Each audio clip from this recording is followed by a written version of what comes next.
अस्सलाम वालेकुम स्टूडेंट्स, मैं माजिद अली आपका कंप्यूटर टीचर, आपका रिवर्ट का टीचर। तो रिवर्ट में जो कमेंट्स मुझे आप लोगों ने किए थे कि सर इसमें जिन स्टूडेंट्स को थोड़ा सा 3D का मसला आ रहा था कि सर इसमें 3D वॉल्स और 3D डोर्स उसमें कैसे इंप्लीमेंट करना है, वो पहले लाजमी करके दिखा दे। जो बाकी काम है वो फिर आप काइंडली एक जैसे कोर्स स्टार्ट करते हैं वैसे कर दीजिएगा।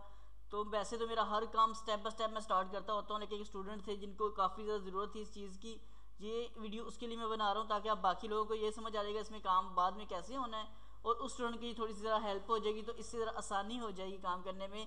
तो आपका भी थोड़ा फ़ायदा हो जाएगा, उस बच्चे का भी फ़ायदा हो जाएगा जी। तो हमें करना क्या पढ़ना है, मैं इसके न्यू में जाता हूँ, प्रोजेक्ट फाइल में जाके जैसे हम पहले काम करते हैं ओके कर देता हूँ जस्ट मैं। ओके करने के बाद हमारे पास एक डॉक्यूमेंट हो जाएगा ओपन, ये वाला पेज जिसके ऊपर हम लोगों ने करना है काम। काम इसमें करना क्या, जो लेफ्ट साइड के ऊपर आपको बेसिक टूल्स नज़र आ रहे हैं, इनका थोड़ा सा यूज़ आपको बस करके दिखाना चाहूँगा। आज मैं कुछ चीज़ें अहम हैं जो आपके साथ डिस्कस करूँगा, फिर आगे स्टेप बाय स्टेप जैसे एक एक टूल से होता है, जैसे मैं अपनी तरतीब से काम को लेकर चलता हूँ उसी तरतीब से चलते जाएंगे। तो आज एक तरतीब में अगर देखा जाए तो बेसिक्स में जाके एक लिखा था मॉडिफाई, एक लिखा था वॉल और एक लिखा था डोर। आज हम इन तीनों चीज़ों का कॉम्बिनेशन बना के अपने लेक्चर को वाइंड अप करने की कोशिश करेंगे कि आज के इस लेक्चर में क्या क्या चीज़ें हम डिस्कस कर सकते हैं। फर्स्ट चीज़ आई थी वॉल, मैं वॉल पे क्लिक करता हूँ। इसके एक सामने आपके पास पेंसिल बनी है जो कह रही click to enter wall start point. Click करो और वो स्टार्टिंग पॉइंट बताओ जहाँ से आप दीवार को स्टार्ट करना चाहते हैं। मैं कहता हूँ ओके, मैंने क्लिक कर दिया इस जगह पर।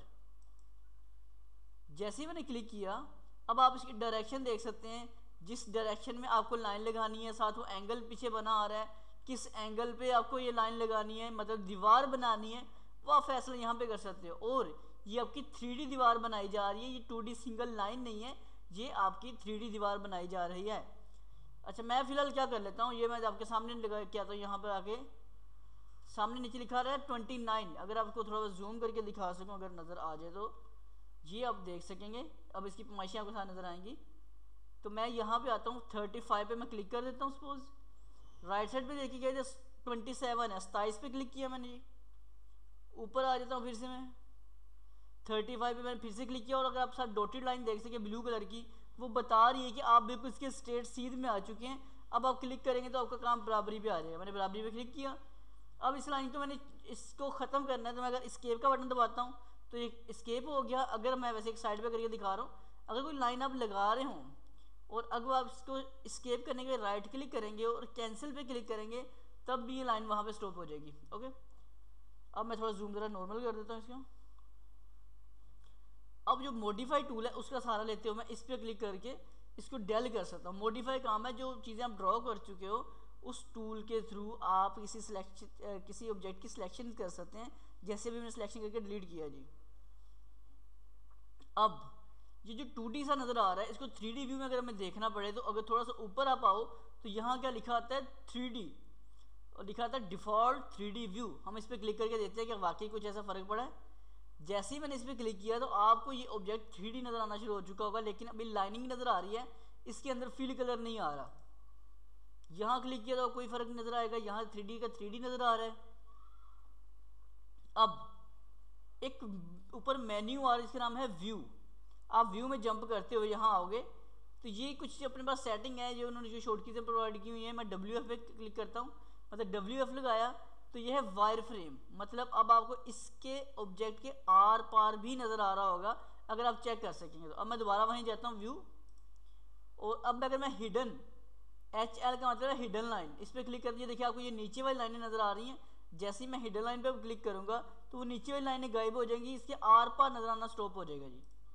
ये देखें, अब जैसे आप एक दीवार के आर पार नहीं देख सकते, वैसा ही इन्होंने व्यू बना के आपको दे दिया हिडन वाला। लेकिन हम लोग जो यूज़ करने वाले एक्चुअल में, जो मैं यूज़ करने वाला हूँ ज़्यादातर, वो मैं शेडिंग व्यू में जाता हूँ, जिससे आपको कम से कम 3D लुक नज़र आनी शुरू हो जाएगी। ये 3D में इसकी लुक क्या बनेगी, कैसी नज़र आएगी, तो ये उस तरह का व्यू हमारे पास।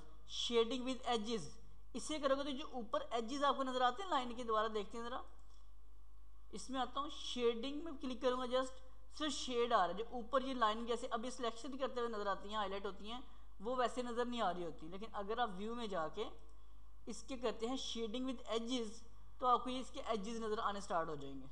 ओके जी, तो ये काम है इसमें वॉल्स बनाने का। बाकी जो मज़ीद डिटेलिंग है वो हमारी चलती जाएगी।